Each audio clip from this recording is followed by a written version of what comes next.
Reality Radio Entertainment presents Behind the Curtain with your host, Kathy Barrett. Welcome to Behind the Curtain, a show that profiles ordinary people who choose to be extraordinary in life. I'm your host, Kathy Barrett, and thank you for tuning in today. Changing the format of the show a little bit, introducing Kathy's Corner, and basically what that is me sharing books that are enriching and inspiring my life right now. Two of those books we're going to talk about today. The first one is called Micro-Activism, How You Can Make a Difference in the World Without a Bullhorn. And that is written by our special guest on today's program, Omkari Williams. The second book is called Me and White Supremacy, Combat Racism, Change the World, and Become a Good Ancestor. And that was written by Layla F. Saad. Both of these books are extraordinary. And I really believe that they are gifts to the world. And that's why I'm sharing this information with you in the hopes that you will go out and purchase a copy of each of these books. And I think that you will see that it will really help you to make a difference in the world. So today, our special guest is Omkari Williams, and Omkari was a former political consultant turned activism coach. Her book, Micro-Activism, How You Can Make a Difference in the World Without a Bullhorn, was a 2024 Gold Nautilus Award winner. Omkari also has her own podcast called Stepping into Truth. And right now she's touring the country, doing speaking engagements, holding workshops for the more introverted amongst us, those of us who never visualized ourselves as activists. And Omkari opens up that perspective for all of us and helps us to see that you can be yourself, still be introverted, and without leaving the comfort of your living room, basically, become an activist. And it's very important now that each of us step up with the country being in the condition that it is and do something to make a difference right now. So thanks for tuning in, and I hope you enjoy the program. So one of the things that I think is important when we talk about change making or activism, which really are the same things, is that we proceed from a place of being curious. When we're talking with other people, they're going to be coming from a different point of view than we are, even if only in a small way. But certainly if they're coming from a really different perspective, rather than just sort of shutting ourselves down and saying, I can't even have a conversation with you, we do ourselves a service when we're curious. Now, I'm not talking about hate speech. I'm talking about just your average neighbor who thinks differently and may have voted differently than you. And being able to say, tell me more. Tell me more about why you think that. Tell me more about your experience and how it's led you to this. Because once you do that, you've lowered the temperature, you've created a space for them to hear you as well as for you to hear them. And we just get so much further in our conversations if we don't start from these rigidly held beliefs which say, I'm right, you're wrong, and there's nothing you have to say that I could possibly be interested in. Exactly. And how did you get to that place? Because I'll be honest with you, for a while, I just couldn't go there. I mean, I would just be so angry and frustrated. And now I'm not as angry and frustrated because I know this is not solving anything. It's not pushing anything forward, any agenda forward. But how did you get to that point for yourself?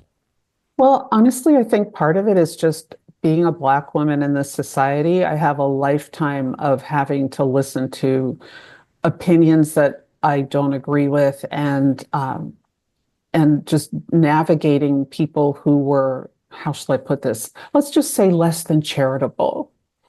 And it's given me a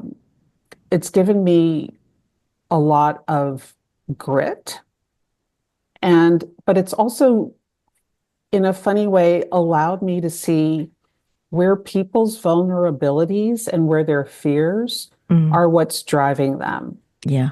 And when I see that people are being driven by their fears, it's a lot harder for me to just dismiss them out of hand. Hmm. As long as they're not actively doing intentional harm, Right. it's a lot harder for me to just say, well, you're just useless, right? Hmm. Because I have my own fears. I have my own areas where I'm sure I do not behave as well as I might like to. And just, I'm human. So is that other person. And tapping into that, it's really helpful. It's not always easy.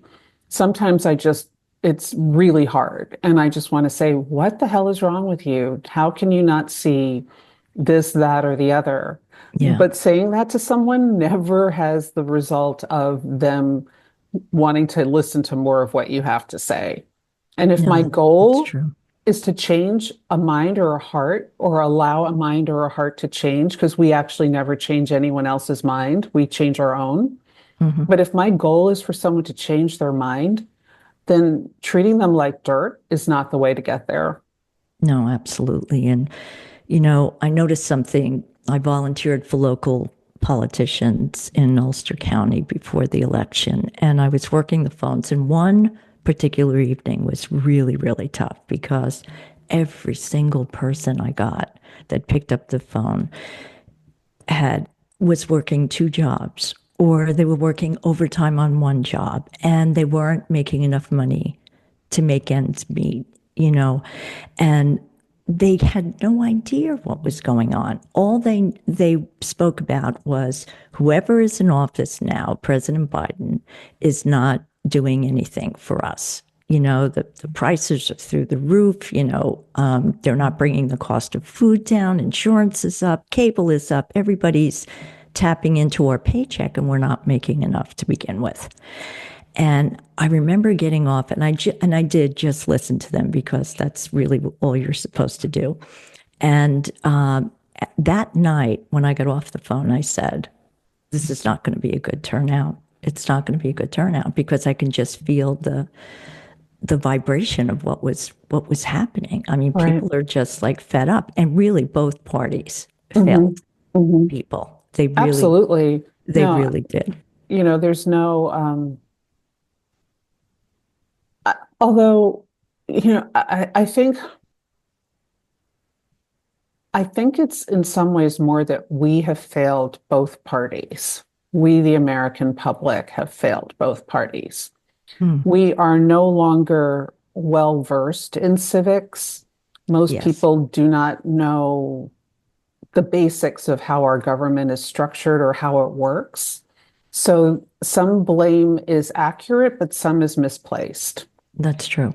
And so I feel like we as citizens have decided that the people we elect are more powerful than they are. And we abdicate our responsibility to them. And that's on us. Then on the side of the electeds, they, I think, too often go into political office with the best of intentions, but then are pretty quickly corrupted by money and power. Yeah, So I don't think we can just point a finger in one direction. I think that there's blame to go around, yeah, and that we, the people, need to start holding our elected officials to account when things are not going the way that they should. And not on a party line basis, but really on is this working for the majority of people? Is this what people voted for? And if it isn't, then we need to hold their feet to the fire and we need to say, we did not put you in office for this reason, and we will vote you out. out. No, And you're that's absolutely something right. people do not do. They're like, oh well, the government is terrible, but my representative is fine. Are they Right. really? Are they Yeah, really? yeah, That that can't be. It can't be, because in that case, they're all fine, right? Everybody thinks their representative is fine. They're all fine, but they're absolutely. not all fine. They're not. I mean, this last Congress did nothing, nothing. And most people don't know that. And Right. most people don't know that the price of eggs is going up because of bird flu Yeah. and because they're having to slaughter all these egg-laying chickens in order to prevent bird flu from spreading. So of course the price of eggs is going up. You don't have as many chickens, so you don't have as many eggs. Don't expect the price of eggs to go down anytime in the near future. And that is not just a function of government. That's a Right. function of realities that, to be fair, are beyond government's capacity to To control. necessarily control. Yeah. Yeah. And the other thing that is important too is that's our civic duty, in my Yeah. opinion. I mean, we really need to pay more attention, as you say, to what's going on. We And you do. can't just listen to one media outlet, Mm-mm. You have to really get your information, your facts from several different places and check them. And yeah, it sounds like a lot of work, but I'm doing it every day. I mean, this is part of, the society that we're living in right now. Yeah. And we have to take that responsibility. Yeah. But the thing that even people that are working, two jobs, trying to make ends meet, I mean, I feel for them. I really, really feel for them. But to show up one day out of the year to place your vote must be a must for everyone in this country. I mean, this election, what was it, like 11 million people didn't show up in 24 from 2020. I mean, That baffles me and it honestly infuriates me. In Australia, if you don't vote, you have to pay a fine, and I'd be good with that. Because, yeah, when we talk about voting, I think about all the people who sacrificed, some of them their lives, yes, so that we could vote. And people just treat it like it's nothing. And I don't understand that. I really struggle with that. I feel like that's the lowest bar that you can cross is to vote. yeah. Everything else is above that. Voting is like the basement. And yeah, it's a head scratcher for me. Yeah, because we could have had a totally different turnout, you know? And honestly, even if the result were the same, I would feel better If people if voted. people had voted. Yeah. I agree. I agree. All right. So we're going to move on a little bit, but I just want to remind everybody to go to omkariwilliams.com, sign up for her podcast, and go to Amazon or Barnes and Noble, buy her book. And it's, Microactivism, sorry, how you can make a difference in the world without a bullhorn. It really is a great book. I purchased a few. I handed them out. I mean, people really enjoy it, and they did start to shift in the way that they went about kind of servicing their communities. That's the So goal. that's the goal, right?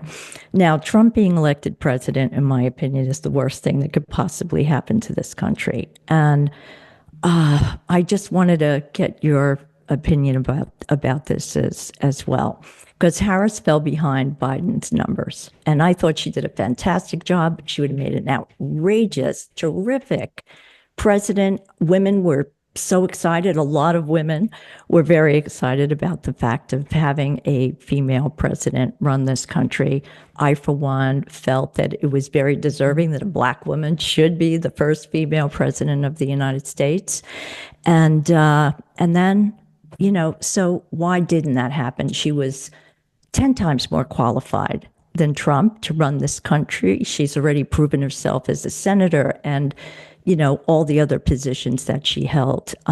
She's a wonderful speaker. I mean, there was just so hope. I had no hope. And then when, Biden stepped down and she came out, she was like gangbusters. I mean, the energy was just, I really was like, oh my God, this is so great for our country. And I got all excited again. And to me, okay, there were a number of factors, but really it comes down to us living in a racist and patriarchal society that I feel she did Yeah. not get elected. I'm not sure whether race in this case eclipsed gender Mm. or gender eclipsed race. I remember many years ago, before Obama was elected, saying to a friend of mine who's white, I said to her, we're going to have a black president before we have a female president. And she said, oh, yeah, absolutely. True. And I think that's because the bias against women is so ingrained that people don't even notice it, right? No. We have conversations about race in a way that we do not have conversations about gender bias. And there's so many people, including women, who could not imagine voting for a woman. That's how entrenched that misogyny and just dismissal of women as competent, capable people is. And that's a really heavy lift. So then you add in race, and I mean, why I ever got my hopes up, I will not know, Yeah, because it's I true. must have fallen on my head or something. And it's like I should have known better, that was just too heavy a lift. And especially in this time of bro culture, which is just like, I mean, come on, people, grow up. It wasn't going to happen. Um, in some ways, since the election, I've come to think that this was a necessary moment, Hmm. because I think if Harris had won, we would have made a lot of assumptions about ourselves as a country that are not true. We You're are right about not that. post-racial. We Right. are not post-patriarchal. And No. we would have said, oh, but look, because the same way we said with Obama, not we, Yeah. not me, but people said, oh, well, we elected a black president, we're post-racial. Please, Hmm. people, no. Yeah. And we would have done that again. And it would have been as untrue now as it As it was was then. then. No, you're right So, about that. in some respects, we are at this place because we have to confront what's happening. We Yes. have to start paying attention and really leaning into dismantling these systems that are doing none of us any good. Absolutely. So let's get a little deeper into that, because one of the things that pissed me off so much is that Elon Musk spending $277 million to buy votes for Yeah. Trump led to it. The continuing lies from the Republican Party and the media, who just consistently, in my opinion, normalizes Yeah. Trump and speaks with reverence about him when he's a convicted felon. I mean, all the different. Don't get me started. Let me calm myself down, because it really does make me so angry that this man got away with everything he got away with. And so, and then on top of that, it was Israel and Hamas, and we lost Arab Americans. The vote there for Democrats really plummeted because of the decisions being made. And they lost Michigan, mainly for that. And the Muslim American figures are worse. They dropped from 70% in 2020 in favor of Dems to 10% in this election. Yeah. I mean, here's my thinking on that.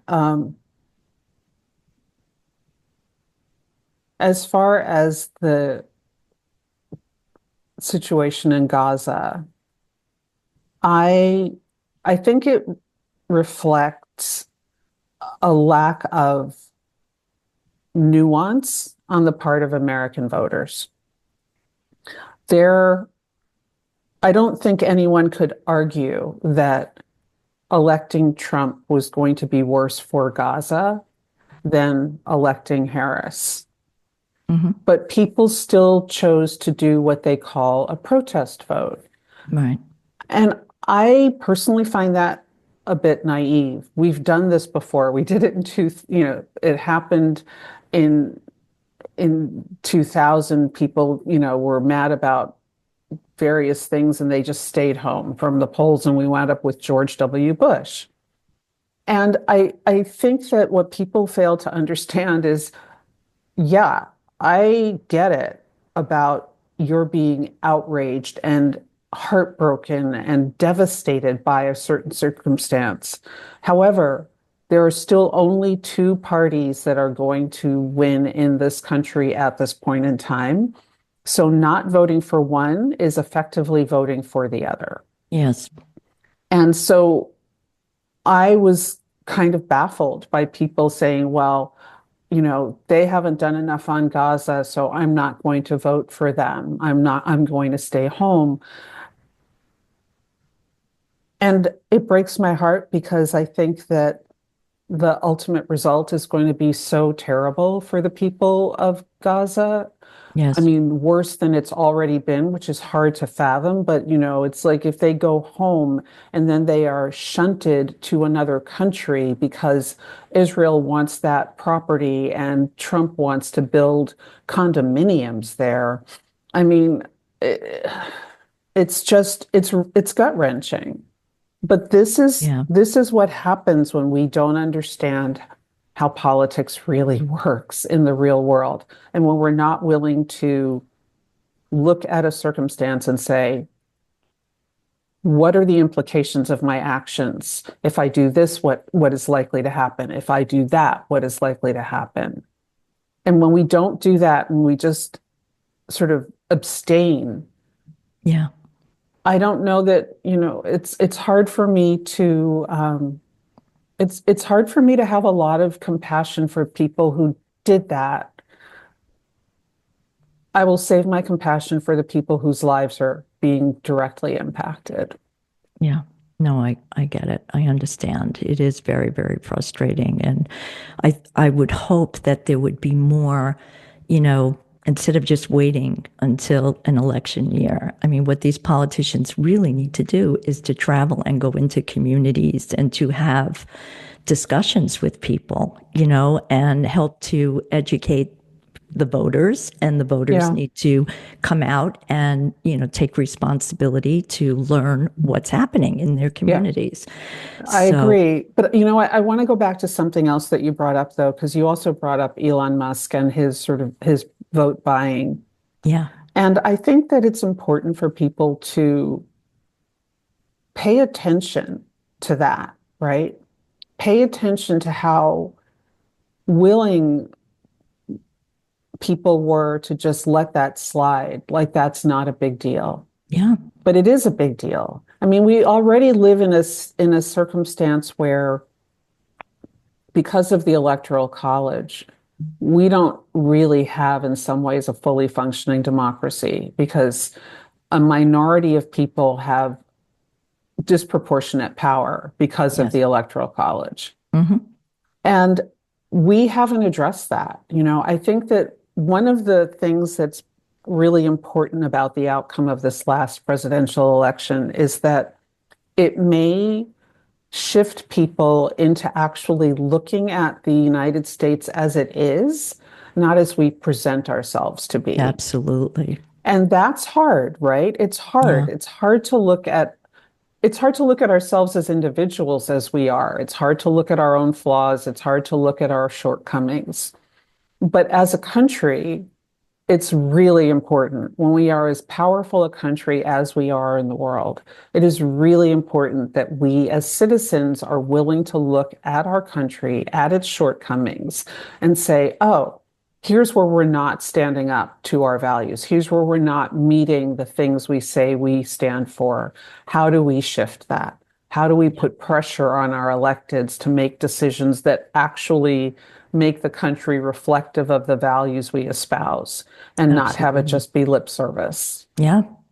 It's so important. And, he's been in office for a week, right? The first week he was in office. What does he Longest do? week of my life. Yeah. But what does he do? He's undoing decades of federal anti-discrimination policy that was created by both Democratic and Republican presidential administrations, right? He's just doing away with it. And then calling on the federal, and this is according to the ACLU, calling on the federal enforcement agencies to bully both private and government entities into abandoning legal efforts to promote equity and remedy systemic discrimination.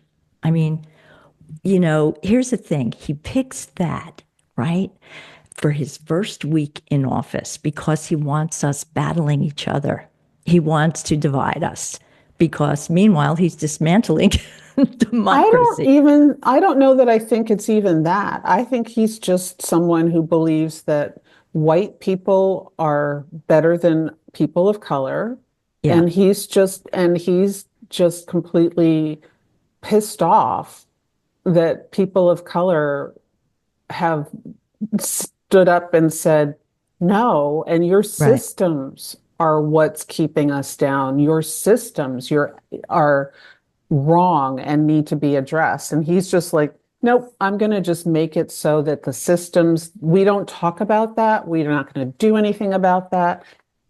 I mean, federal agencies aren't even allowed to talk about Black History Month. He is literally trying to erase African American history Yes. from the whole of American history. And, good luck with that, dude, because you can try, but history is what it is. And people are not going to forget what's true just because you don't like it. No, he's actually proving, right, in real time what white supremacy in action looks like. Yeah. So if anything, he's presenting, a case that needs to be looked at right Correct. now, from a national level, if not a And, global level. and I think that, there are going to be, obviously, there are people who are behind that, who are right there in line with him. But I think that there are more people who are honestly kind of horrified.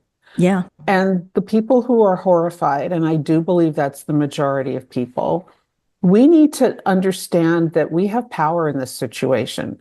We can still have conversations and talk about history and have books that are about accurately representing our history and have people stockpile books in their homes. So if they decide to go into libraries and get rid of all the books that talk about African American history or Latin America, the history of Latino Americans, we can have those books at home so that when they are gone, we can put those books back into the libraries and replace them. I mean, there was an article recently in The Guardian about how bookstores in Syria are now having banned books come back into their bookstores, books that were banned under the Assad regime. I mean, Assad's gone.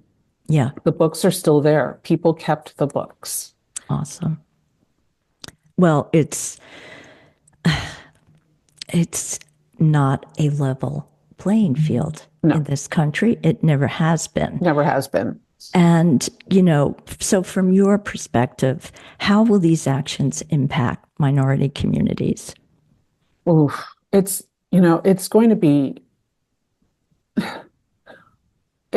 really hard, not only on minority communities, and I think this is where they may be overplaying their hand.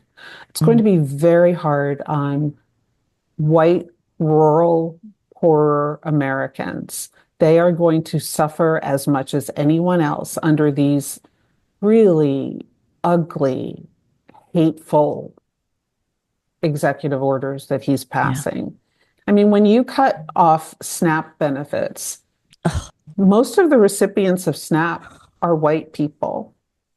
So he's actually harming people who very likely voted for him, white people in rural areas. Yeah. And, so this is where I think we have an opportunity for people to find solidarity across lines of race, across lines of gender, across lines of economic status, and say, oh, you know what? This is actually harming either me or someone I care about, and just say, yeah, I'm willing to join hands with someone who I might otherwise not really get to know or have anything to do with, because we have this shared concern, we have this shared value. And I think that that's going to be a really important thing going forward. I think that finding community across lines of difference is going to be a seriously big component of how we counter the just insanity that's flowing down right now. Yeah, it really is. But I think you're right. I think this is an opportunity for us to come together as a Yeah. people and fight this Yeah. because we need each other, We do. I mean, more than ever. and there's strength in numbers. That's not a saying for no reason. Right. And Right. people, I think, back in the 50s, when trade unions were strong, they were strong across gender and Yeah. race, right? It's like, nope, we're fighting because we have a shared value, and that shared value was economic stability for working people. So workers got together. They didn't care what you looked like. It was like, no, we all need a living wage. We need this, we need that. Right. And I think we're going to find a resurgence of that energy because this is going to cut across those barriers that have been artificially put in place over the last half century or so. Absolutely. And, moving on to the next segment, where I know this woman is a friend of yours, Layla Saad. She's the author of a New York Times best-selling book, Me and White Supremacy. And a quote from her book, one of the quotes is, awareness leads to action and action leads to change. And Yes. I started this book on Martin Luther King Day and to take the challenge up. I know there was an Instagram challenge, which I didn't know was going on, but now I have the book and the journal accompaniment. And so I started. And I always, as you know, considered myself liberal. I'm almost a leftist now because of what's going on. And boy, I'll tell you, this book is brilliant. It really, really is. It is such a gift to white people, It's not only just the way the book is laid out, but it is written in such a loving, compassionate, intelligent way that anyone that really takes offense to it, I just don't get it because it is such a gift. And sorry, I learned so many things about myself, which I was surprised at.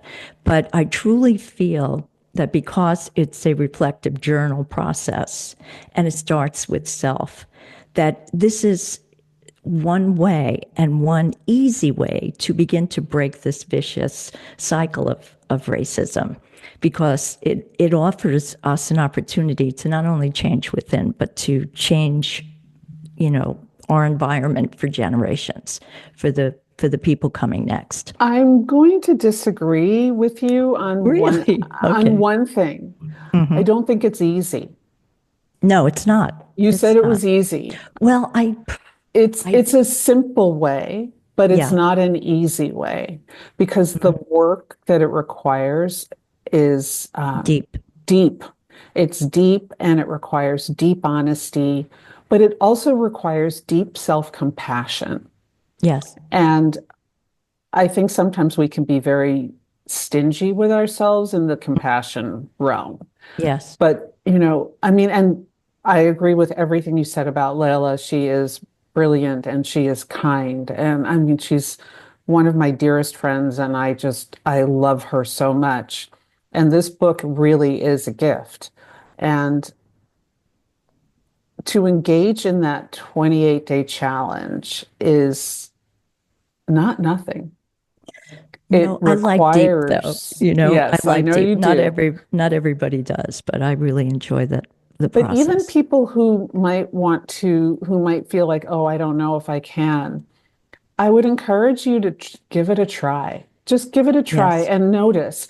And I think that the most critical thing for me in Layla's book is that Layla isn't holding white people responsible for white supremacy showing up, right? It's like, you all didn't create it, but you have the opportunity to dismantle it. And Yes. that's where you need to stand up. It's not about taking blame for a system you didn't put into place. It's about recognizing the inequity of it and then doing your part to dismantle that system. And anybody can do that. Anybody can look at this and say, yeah, you know what, this is wrong. Yeah. Let me try and root it out in myself, and then let me take that work out into the world in a wider way. Absolutely. And, I believed I had no relationship to white supremacy, Kathy, come on now. I really did. I really did. I mean, And this is the I've had- problem. Well, yes, that's why I'm talking about it, because I've had good friends like yourself and other women who, when they caught me in my white supremacy kind of, modes, by either language or action or something they noticed about me, I happen to have a really fantastic group of women that will come to me and say, hey, Kathy, how come you live in an all-white neighborhood? Did you ever think of that? They'll just kind of challenge me in the same loving way. And I'm like, I stop and I dig and I look and I listen. Okay. And then you go, wow, that's really interesting. I got to look at that. So, all my wonderful Black women friends have been very, very kind and patient with me through the years. And the book just really made me realize so much. It's so accurate about white fragility, which is like Yes. constant. And I'm guilty of that as well. So I was able to really, and I will read it a number of times because it is that deep before I take, and I do plan to take it out and bring it to, my community and my family and keep moving that forward. But I would like you to, so it really did inspire me on many levels, and I'm committed to reaching out to others to do the same. But talk about the impact, Omkari, that white privilege and white fragility and racism has had on your life. Oof.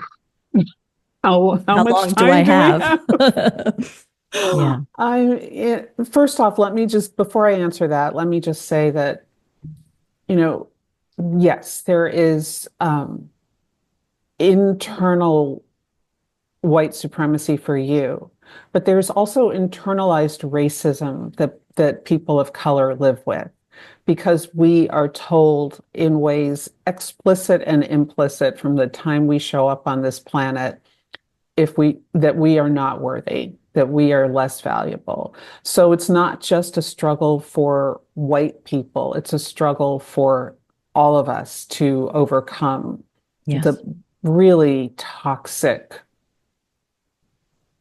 effects of white supremacy. How is this impacting?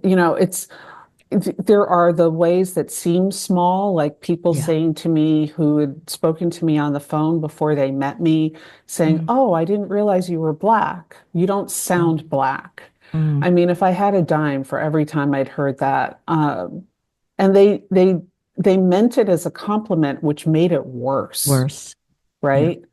Or just the way that I would be subtly excluded from certain kinds of events when I was a kid.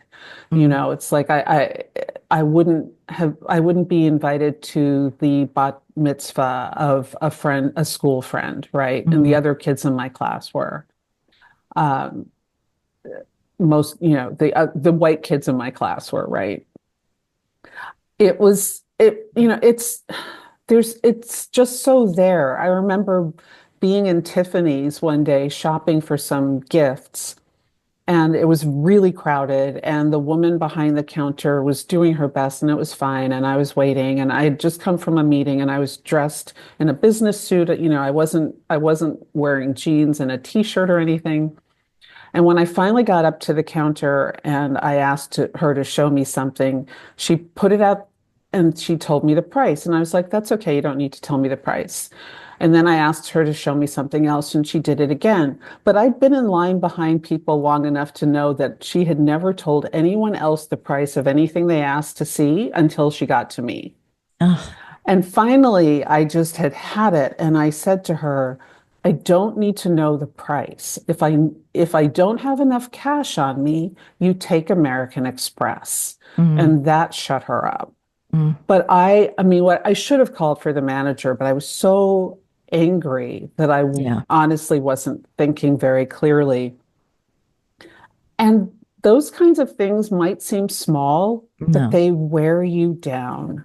They Well, are especially if you're dealing with it on a daily basis. every single day. I mean, I have been thought to be a prostitute while waiting in a hotel lobby for a Oh, friend.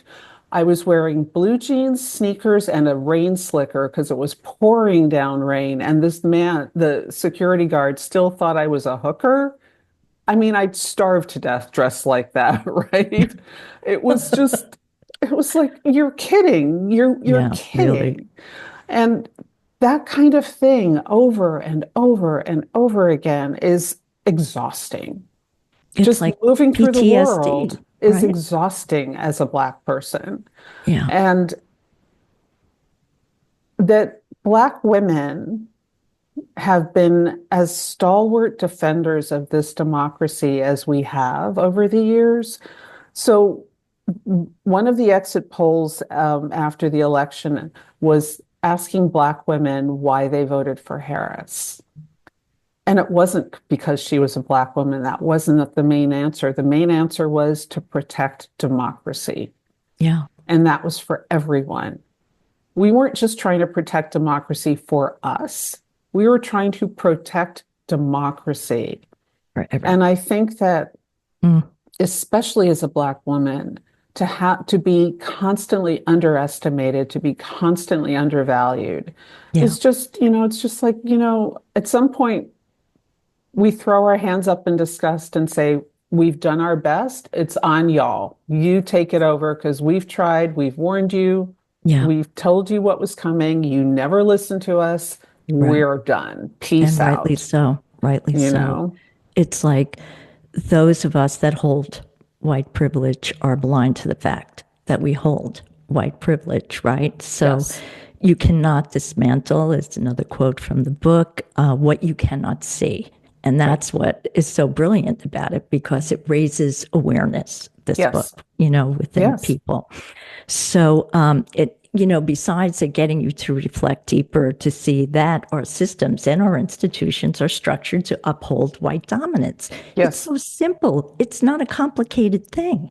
And the No. fact that people keep turning away is because they're benefiting from it. So it's almost like an unconscious, subliminal thing or whatever. But America has to wake up because this is not serving the people, any It of the is not people. serving anyone. And And it's undermining us, actually, all of us, it is. It, unless you're, a billionaire, right. in That's which it. case it's working great. It's working great for you, right?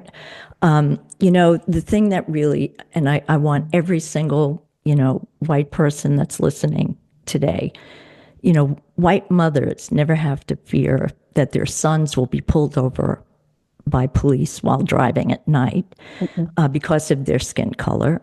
They don't get shot, because of their skin color. They don't get shot for with running being Black. Yes. And, to the listeners out there, did you ever once in your life think, I'll never be able to do this because of my skin color? The answer to all of those statements is no. No. Yet for, Black men, women, and children, they have had to deal with this every single day of their lives. And it's so important for us to do the work now to really obliterate racism, discrimination, and all hands are needed on deck. If we don't fight for each other, as I said before, they win. Yeah. And they are looking to rape and pillage this country and demolish our freedoms. That's the bottom line.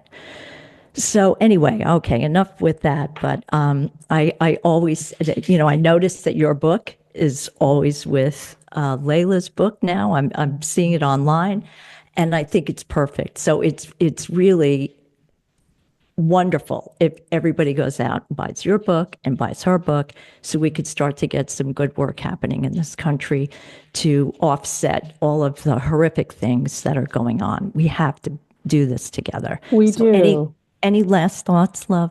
Well, yeah, one thing I definitely want to say to everyone out there, you are not going to be able to kill off white supremacy in the whole society. That's not going to happen. But you can move the ball forward. You cannot, if the goal is to end it, you have to be willing to recognize that you will not live to see the end of it and still do the work. That's the challenge, is to say, oh, okay, I'm not going to get to see the end of this, but this is important, and I'm going to just keep pushing this ball forward. I'm going to keep pushing down the field. That's what we have to do, because it's not on us to finish it. There's a rabbi said something. He said, I quoted in my book, and I'm going to misquote it here, but he said, because it was one of the people I profiled quotes it actually in my book, and I'm going to paraphrase, and it's basically, it is not our job to finish the work, but it's also not our job to abandon the work. We have to keep moving the work forward. Yeah. And that's what I ask of people, all of us in our own unique way. Keep moving the work forward and let that be your guide. It's like, am I moving it forward? Am I making a positive difference? And let that be enough. Because looking for the end of it, that's not going to happen. No, but pretty guarantee that we will not see it. But we can make a difference. We can make a difference. And it's interesting because I always hear people talking about, what's my purpose here? This is your purpose. Right? Yes. We each have a purpose. We each play a part, a role in this. Yes. Do your part. Do your part. That's it. Do your part. It's not that hard. Do your part. It really isn't. It really, really isn't. Yeah. So again, the two books, I'm going to mention them again. It's Me and White Supremacy, and that is Layla Saad's book. And get the journal, the accompanying journal. And now I'm going to screw up your book. I don't know why I have a block about this. I have it here. Microactivism, how you can make a difference in the world without a bullhorn. I like that much better than the title, the incorrect title. They're all great books. And Omkari, I just have to say, you know how much I love and respect you and the work that you're doing. I think you're just so extraordinary. And I'm so proud to call you friend and so grateful that you came on the show today. Thank you so much. And thank you for the work that you're doing, because we need white people talking to white people, and making the difference that you can matters. So thank you. My pleasure. I'm just, you wait, you see. I'll be like a hurricane force, because it was such an awakening for me on so many levels. And I'm like, oh my God, from, watching the civil rights movement as a young girl coming to age, and to think that we still haven't arrived. It's like, can't you see there's something wrong with this picture? I mean, you're stuck in the muckety muck, in the process, in the, programming of something that needs to be taken down. So chipping away. That's all we can do. And we bring more people to the work when we don't shame them into it, True. So that's sort of my final piece of wisdom. Well, yeah. Well, once you go through the process yourself and you have compassion for yourself, because you're like, oh my God, why didn't I see this? Yes. Then you can have compassion for others when you're sharing the work. And that's the beauty of the book as well. Yes. So thank you so much, Kathy. This has been wonderful. This has been great. Thank you, Omkari, and good luck on the road with your touring. Thank you.